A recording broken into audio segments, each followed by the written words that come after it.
They vanished without a trace. Not a footprint, not a fingerprint, not a single clue left behind. 20 casinos lost $37 million, and no one knows who did it. Two men, ghosts in plain sight, outsmarted the most surveilled buildings on Earth and disappeared forever. This is the story of the only perfect casino heist in history, and how patience, planning, and a single flaw in the system made it possible. January 4, 2000, Las Vegas. 12 FBI agents storm a luxurious penthouse on the Strip. They kick through the door, weapons drawn. The apartment is immaculate. Empty. No suspects. No luggage. Not a single fingerprint. The men they came to arrest are gone, vanished like smoke. But what these agents don't realize yet is far more astonishing. Two men, unknown to the world, have just walked out of 20 casinos with $37 million, without firing a shot, cracking a safe, or triggering a single alarm. The casinos didn't just tolerate them, they welcomed them with open arms. Penthouse suites, private jets, champagne on arrival, credit lines worth millions. Every indulgence extended freely, every door unlocked. And the most shocking detail? The Real Arthur and David Rosselli had died as children. Arthur in 1968. David in 1974. These identities were nothing more than ghosts, stolen from the pages of history. The men who carried these names built them into perfect financial shells, living as these ghostly figures for 5 years, cultivating flawless credit, impeccable histories, and reputations that would convince the richest and most surveilled casinos in the world to trust them completely. By the time the FBI arrived, it was too late. Interpol had been alerted. Every major casino in the United States had upgraded security. Yet the Rosselli brothers were nowhere to be found. They had evaporated from existence. So the question arises, how could two invisible men fool the most heavily monitored casinos on Earth? How could they orchestrate a theft unlike anything the gambling world had ever seen, and walk away without leaving a trace? This was not just a crime. It was a masterclass in deception, in patience, in understanding the weaknesses hidden in systems designed to protect wealth.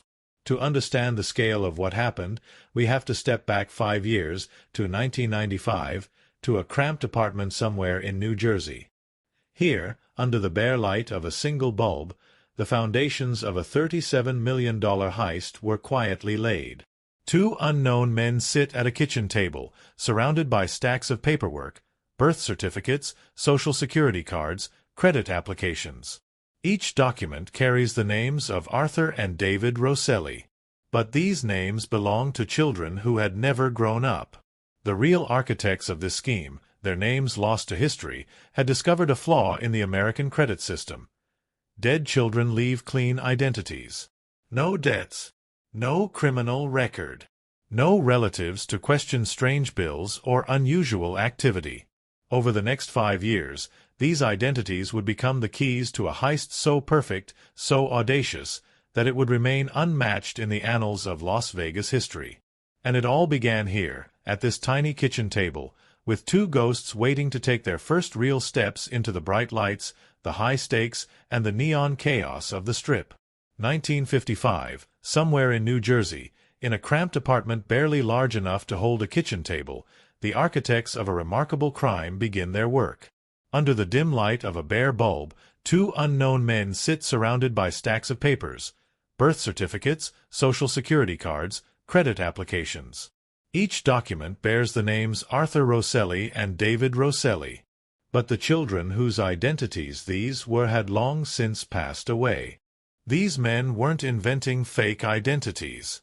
They were resurrecting real ones, whose financial histories were untouched, pristine, and invisible to suspicion. The two men had uncovered a critical flaw in the American credit system. A deceased child's identity is a clean slate. No debts. No criminal record. No family members asking questions about unusual bills. In a world built on trust, these ghost identities were perfect instruments. They hired a hacker to comb the nation's credit databases, searching for individuals who met their exact criteria. Deceased, no relatives, perfect financial potential. After careful cross-referencing of the Social Security Death Index, the Rosselli names were chosen. Two brothers who had never lived outside their short, tragic lives, waiting to be stolen. Once obtained, birth certificates, Social Security cards, and driver's licenses were quietly duplicated. The process began meticulously, like tending crops that would not be harvested for years. Arthur Rosselli applies for a secured credit card with a modest $500 limit. He charges $50 for gas and pays it off immediately.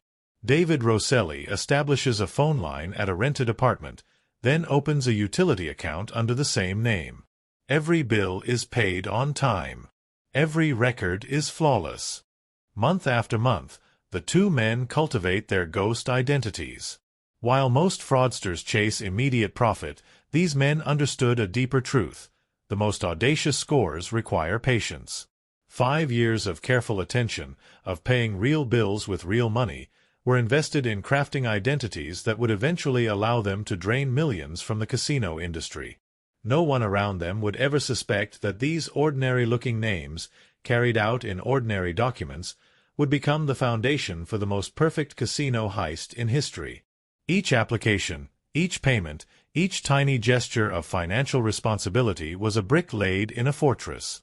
This is the origin story of the heist, the first act in a plan that would stretch from the shadows of New Jersey apartments to the glittering neon of Las Vegas. The stage was set. The ghosts were alive on paper.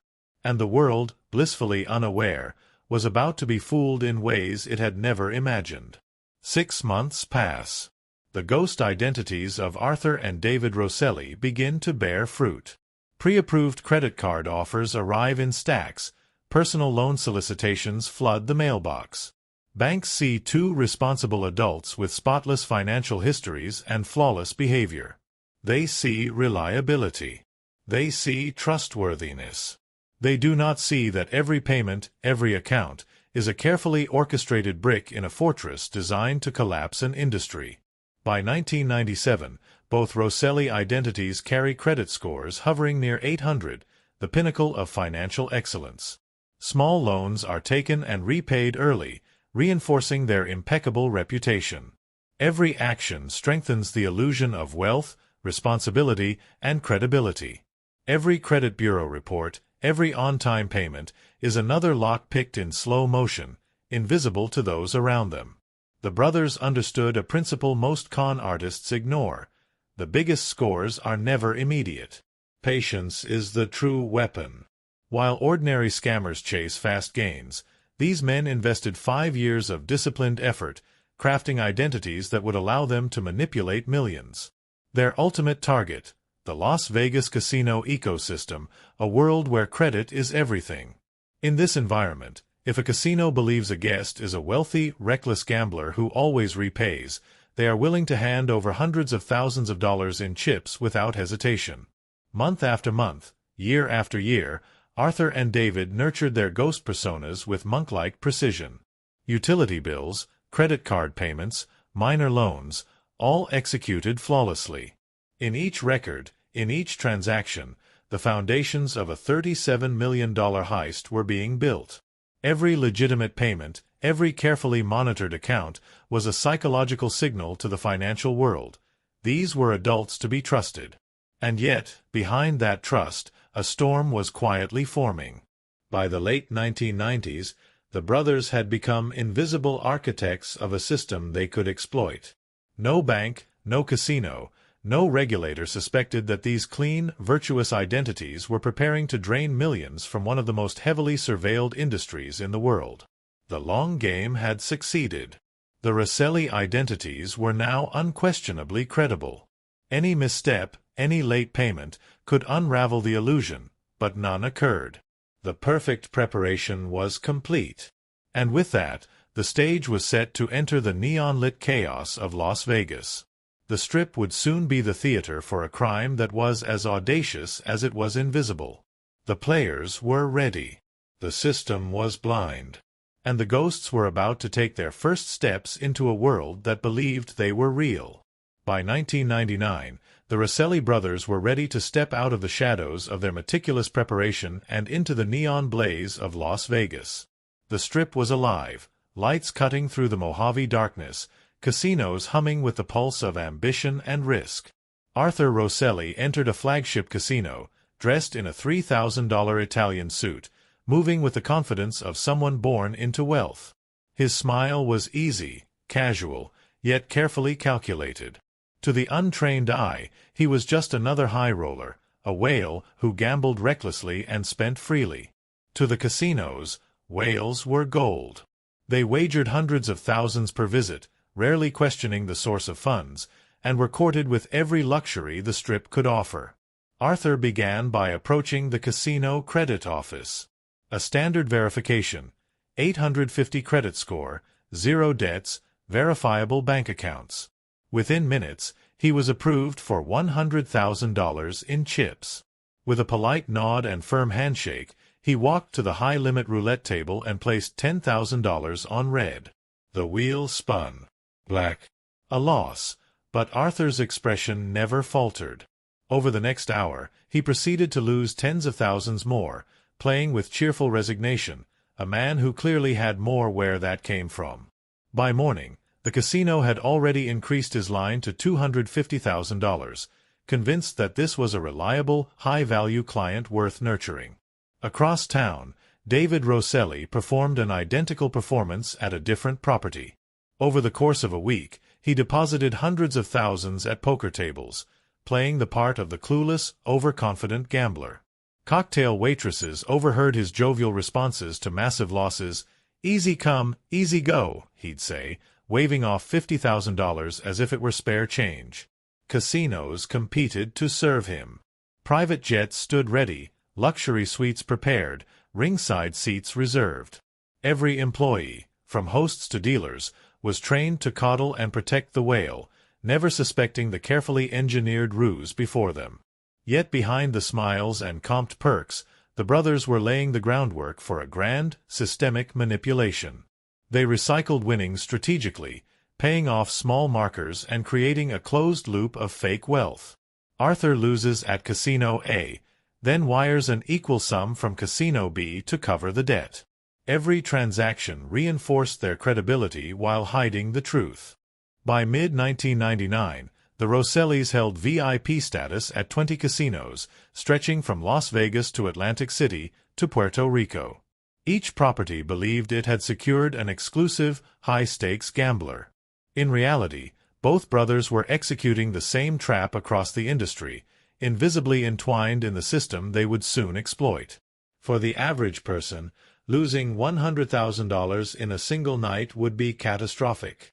For the Rosselli brothers, it was merely the price of earning the casino's trust, a trust that would soon pay off in millions. The stage was set.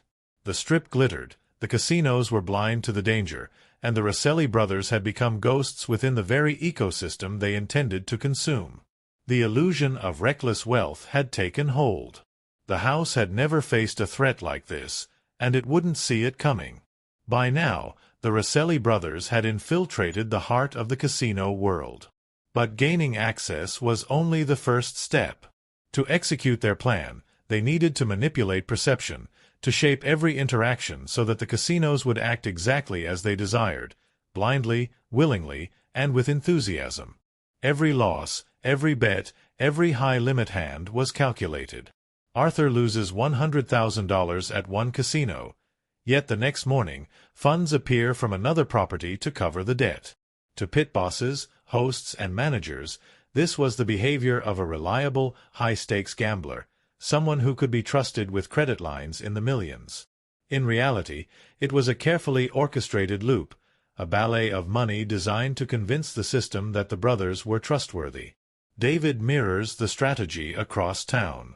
Massive losses at the poker tables, flamboyant gestures of carelessness, yet every debt is subtly offset elsewhere. They appear reckless, yet they are entirely in control. Each move is a psychological signal, training casino staff to perceive them as genuine whales, generous, polite, entertaining, and predictable in their behavior. The brothers had studied every aspect of casino operations. They knew which casinos processed markers slowly, which shared information with competitors, and which kept VIP lists strictly confidential. Timing was everything. Any misalignment could expose the scheme. But by understanding the internal rhythms of the industry, they turned the very rules of the house into their tools. They had become invisible engineers of perception. Every toast, every friendly joke at the bar, every gracious nod to a dealer or host reinforced an illusion. They weren't hiding. They were performing the roles the casinos expected, drawing attention only in ways that reassured staff rather than alarmed them. Even the staff, trained to spot suspicious behavior, were caught in the brothers' careful misdirection. Hosts competed to accommodate them. Limos, private jets, gourmet meals, and penthouse suites flowed freely, all while the brothers quietly expanded control over credit lines across dozens of properties. For an ordinary person, losing tens or hundreds of thousands in a single night would be devastating. For the Rossellis, these losses were strategic investments, bricks in a wall of credibility that would protect them when the final heist unfolded. Every misstep they allowed themselves was part of a larger choreography, designed to lull the casinos into a false sense of security.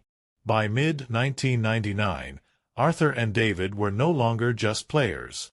They were ghostly architects embedded in the casino system, shaping perceptions, exploiting generosity, and preparing for a synchronized strike that would leverage every illusion they had meticulously crafted over 5 years. The casinos believed they were in control. They were not. The house had never faced opponents who understood its psychology better than the Rosselli brothers, and would soon pay the ultimate price for that blind trust. By December 1999, the Rosselli brothers had everything they needed. Perfect credit. Trusted status at 20 casinos. Millions in available credit. Now, all that remained was execution. They gave the final phase a name, the bust-out. In the world of organized fraud, a bust-out means maxing every available credit line and disappearing before the bills come due. But pulling that off against a single lender is difficult. Against 20 casinos simultaneously, it requires something more precise. Something elegant. Arthur and David understood one essential truth about casinos. Chips are not money until they're cashed out. And credit losses don't become real until markers are processed. That delay, sometimes hours, sometimes days, was the opening they planned to exploit. The technique they chose was called offset betting. On the surface, it looked like ordinary gambling. Underneath, it was a mathematical certainty. Here's how it worked. Arthur walks into Casino A with a $1 million credit line. At the exact same moment, David enters Casino B with another $1 million. They choose Baccarat, a game where the odds between player and banker are nearly even. As close to a coin flip as casino gambling allows. At a precisely coordinated moment, Arthur bets everything on one outcome. David bets everything on the opposite outcome. One of them is guaranteed to win. If Arthur wins, his chips are real. He can immediately walk to the cage and cash out millions in legitimate winnings. If David loses, his chips vanish, but that loss exists only on paper. It's backed by a marker, an IOU the casino will attempt to collect later. When they do, the account will be empty. The identity will be fake. The man will be gone. One brother loses fake money. The other walks away with real cash. From the casino's perspective, nothing looks suspicious. One whale wins big. Another has a bad night. That happens every day in Las Vegas. But across the system, the brothers have forced the casinos to pay each other, using the industry's own credit system as the middleman. They repeat the process again and again. $200,000 on red at one casino, $200,000 on black at another. $500,000 on player here, $500,000 on banker there. Each pair of bets is synchronized within minutes. Burner phones stay pressed to their ears beneath the tables. Short, coded phrases, now, hold, signal timing. If one game resolves too quickly, they stall. Order drinks. Fake bathroom breaks. Anything to keep the outcomes aligned. They've studied which casinos process markers slowly, especially over holidays. They know which properties share information and which guard their whale lists closely. New Year's weekend, with staffing thin and attention divided, offers the perfect window. This isn't gambling. It's choreography. By turning the casino's own generosity and credit policies against them, the Rosselli brothers have built a machine that prints money, quietly, legally, and in plain sight. All that remains is choosing the moment to pull the trigger.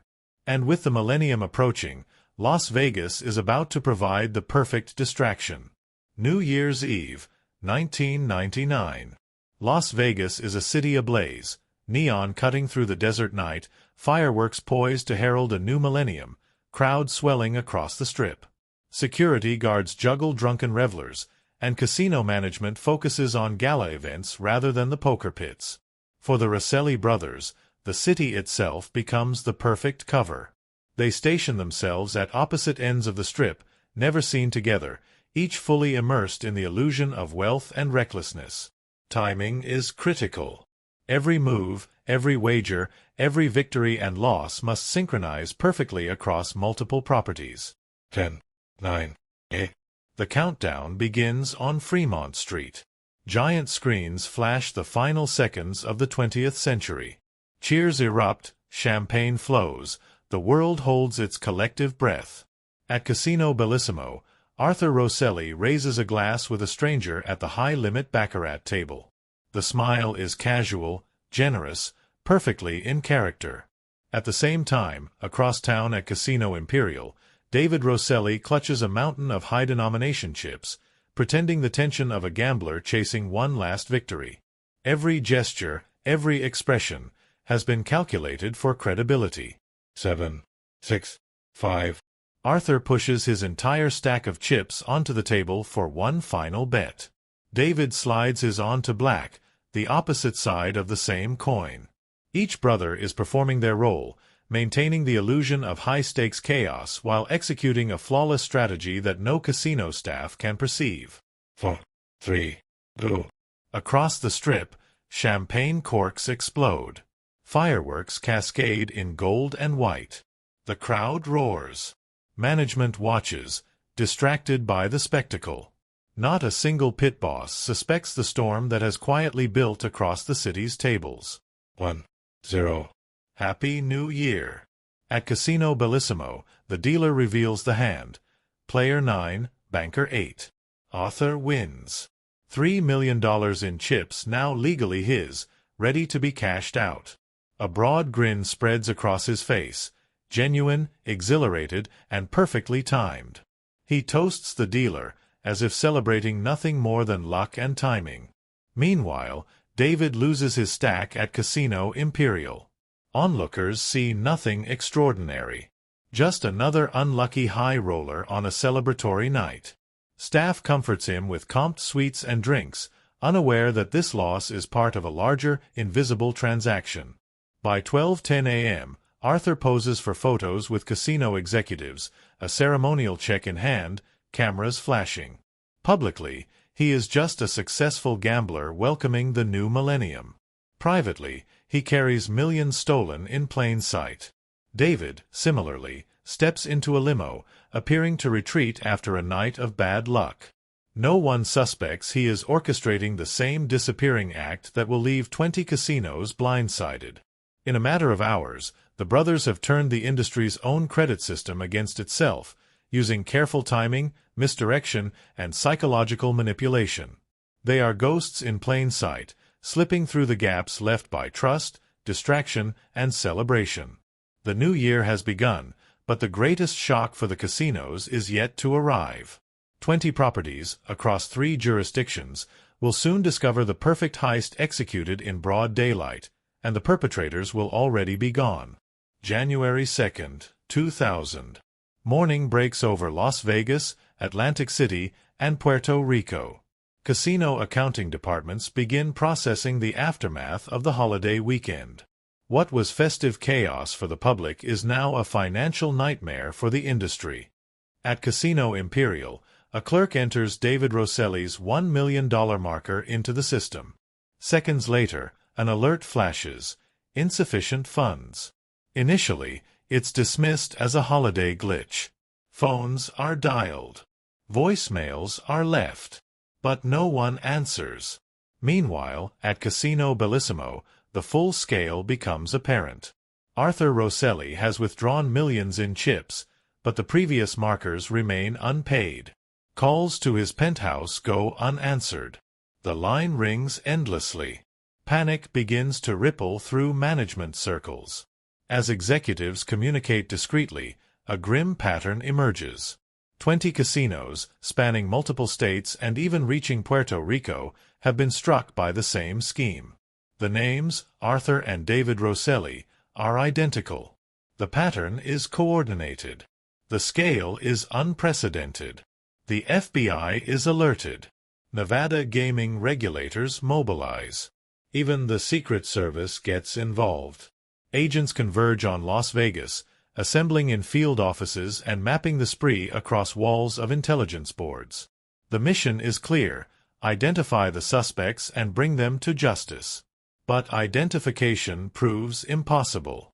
Surveillance footage shows two impeccably dressed men, constantly visible, sipping cocktails, charming hosts, and tossing chips with careless charm.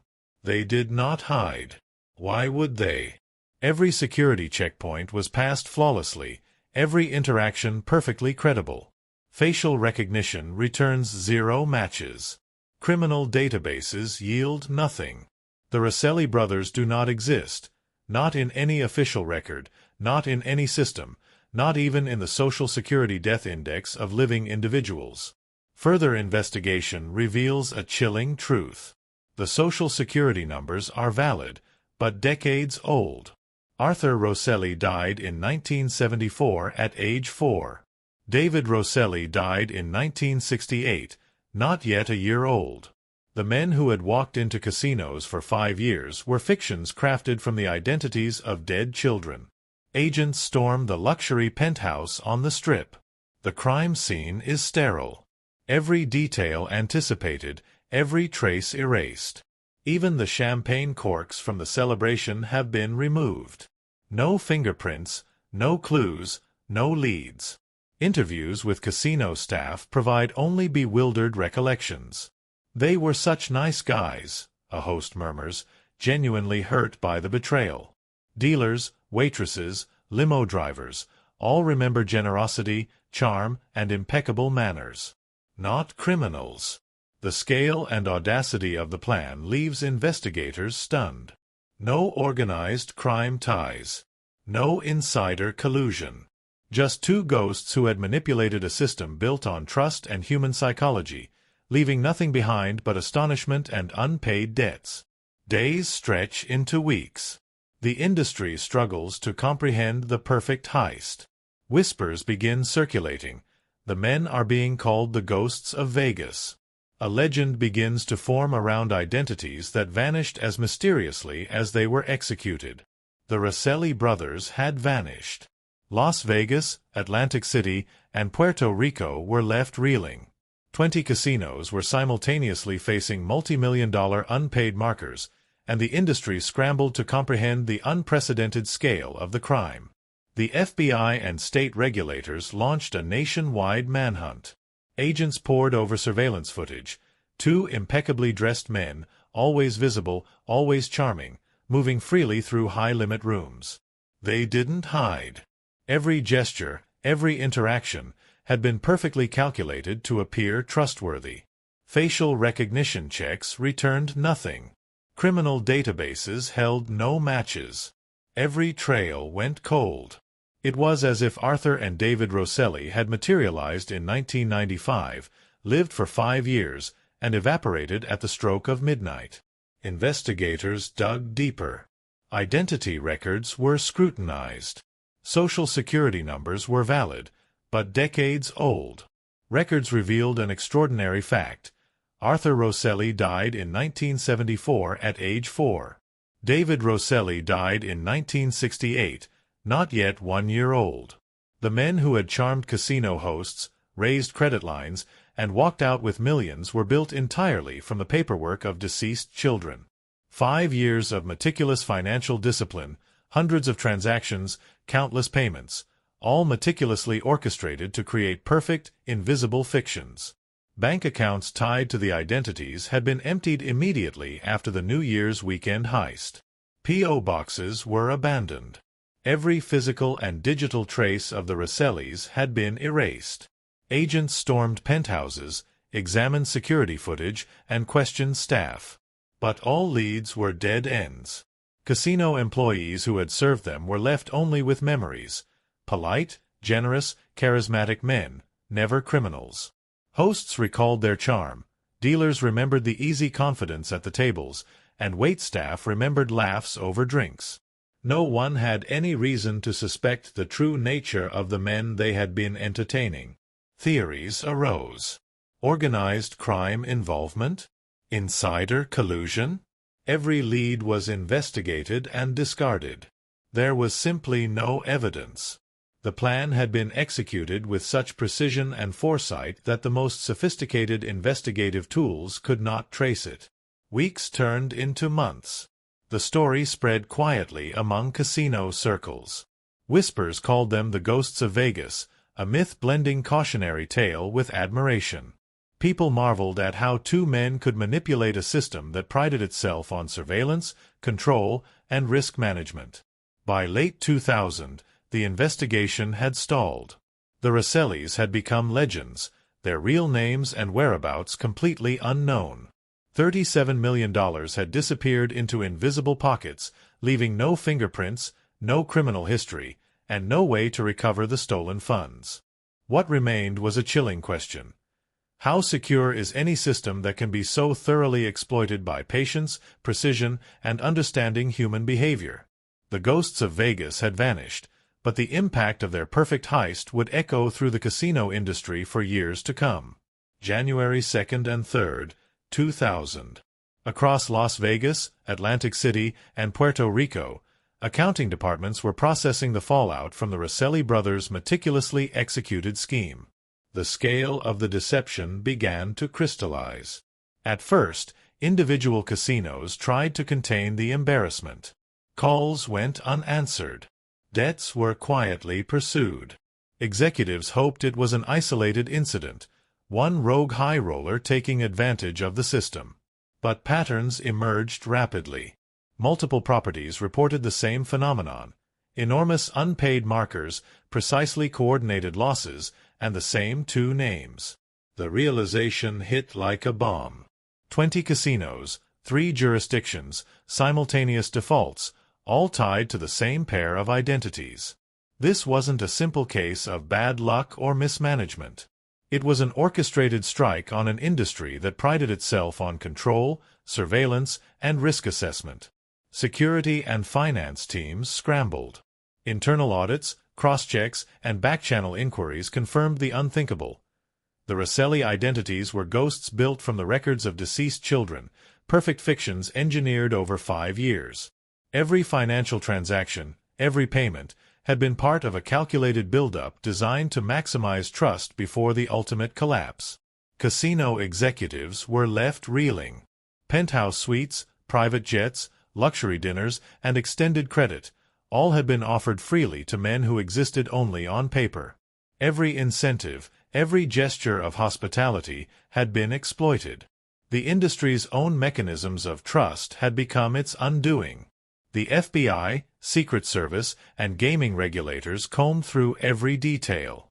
Surveillance footage showed 2 men who had passed every check, charm and confidence masking a perfect con. Bank accounts were emptied, P.O. boxes abandoned, phone lines disconnected. There were no leads, no fingerprints, no connections to organized crime, no insider assistance. The brothers had engineered a collapse with surgical precision. By the time the casinos fully grasped the scale, the Rosselli brothers were gone. The industry faced not only financial losses totaling $37 million but also a profound loss of confidence in its credit verification systems. In boardrooms across the country, executives convened emergency meetings. Security protocols were rewritten. Credit verification procedures were overhauled. The Rossellis had forced the casinos to rethink the rules of engagement for high rollers, demonstrating that even the most surveilled, ostensibly controlled environments could be outmaneuvered. Employees recalled the men with disbelief. Polite, generous, and engaging, they had been treated as ideal guests. Yet those same guests had orchestrated a simultaneous, multi-state heist that exposed vulnerabilities no one thought possible. The casino industry had been humbled. Systems built on trust, oversight, and reputation, considered nearly infallible, had been outsmarted by patience, planning, and a deep understanding of human psychology. The Rosselli brothers had disappeared into the chaos of the new millennium, leaving the house to reckon with the first perfect casino heist in history. The lessons were immediate and stark. No system, no matter how sophisticated, is immune to exploitation if the players understand the rules better than those enforcing them. By the end of 2000, the dust had settled, but the story of the Rosselli brothers had only begun to take on legendary proportions.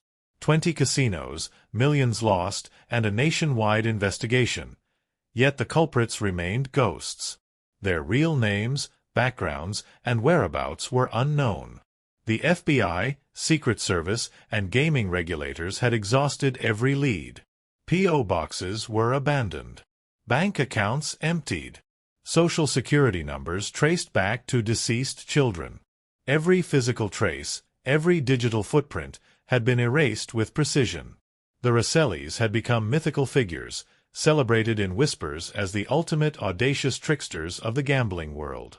Casino employees remembered them vividly, not as criminals, but as polite, generous, and charming men, whose presence had brightened the gaming floor and whose losses had seemed like harmless folly. In interviews years later, hosts and dealers spoke with genuine admiration, sometimes disbelief, at how carefully the brothers had maintained their personas. The impact on the industry was immediate and lasting. Security protocols were rewritten. Credit verification systems were strengthened. Casinos learned that trust alone, even when backed by sophisticated surveillance, could be exploited. High-limit rooms were no longer blind to patterns of behavior that might mask long-term manipulation. But beyond the financial and procedural fallout, the story of the Rosselli brothers left a deeper impression. They had demonstrated that discipline, patience, and understanding human psychology could turn an entire system against itself. 5 years of meticulous preparation, 5 years of living as invisible entities on paper, culminated in a heist executed with elegance, precision, and zero exposure. For many, the Rossellis became folk heroes of the casino world, a cautionary tale wrapped in admiration. They were proof that even the most powerful, surveilled, and seemingly secure institutions could be outsmarted. Their legacy is a paradox, a criminal act that is also a masterclass in strategy, planning, and exploiting human trust. To this day, their fate is unknown. Perhaps they retired to tropical islands under new names. Perhaps they divided the fortune and vanished in opposite hemispheres. Perhaps the identities of Arthur and David Rosselli were shed entirely, replaced by new personas for lives yet to be lived. What remains indisputable is this: the house does not always win. On the first morning of the new millennium, 2 ghosts proved that patience, planning, and a deep understanding of the system could turn its own rules into a weapon. And the uncomfortable question lingers: how secure is any system that welcomes its own robbers with champagne, private jets, and penthouse suites? How many opportunities exist for those who understand its mechanisms better than those enforcing them? The Rosselli brothers vanished, leaving behind $37 million, an industry shaken, and a legend that will endure. The ghosts of Vegas had not only won, they had rewritten the rules, proving that even the most trusted institutions are vulnerable when outmaneuvered by minds patient enough to exploit their blind spots.